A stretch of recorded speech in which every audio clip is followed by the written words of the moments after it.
বৰপেটাৰ ৰাতিপুৱা পদপথৰ কাষত অৰ্ধ উলংগ অৱস্থাত মৃত অৱস্থাত উদ্ধাৰ হোৱা যুৱতীৰ পৰিচয় পোহৰলৈ আহিছে।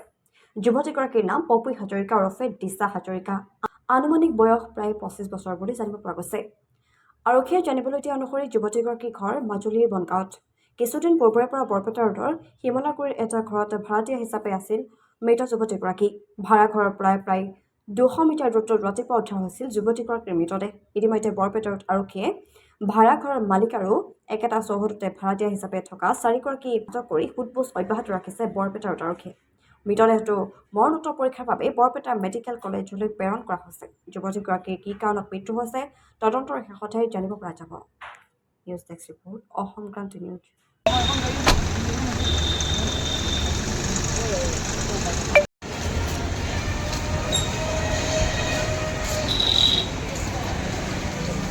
ছোৱালীটোৰ নাম কি আছিলে?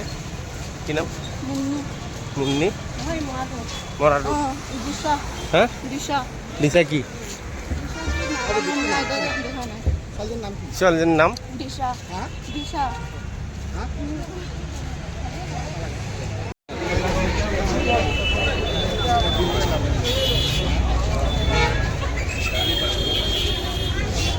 সোধপোছ কৰি আছোঁ, কিছুমান মানুহক আমি সোধপোছ কৰি আছোঁ। তো তাৰপৰা যিটো ওলাই আমি চাই লওঁ।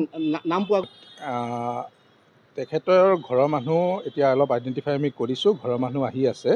ঘৰৰ মানুহ আহি থাকিলে আমি মাজুলীত বুলি শুনিছোঁ, ঘৰটো অৰিজিনেলি মাজুলীত বুলি শুনিছোঁ। তো ঘৰৰ মানুহ এতিয়া গুৱাহাটীতো কিছুমান সম্বন্ধৰ মানুহ থাকে, তেওঁলোক আহি আছে, অন দা ৱে আছে।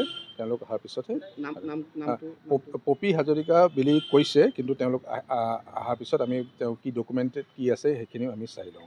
আনুমানিক কিমান মান বয়স হ'ব? 25, এৰাউণ্ড 25 মান হ'ব। কি কৰা আছে, মানে কি কৰিছিলে মহিলাগৰাকীয়ে এতিয়া ইয়াত কিছুদিনৰ পৰা আছে বুলি গম পাইছিলোঁ আমি। বৰপেটাত আছিল, তাৰপিছত বৰপেটা ৰোডতো আগতে আছিল বোলে।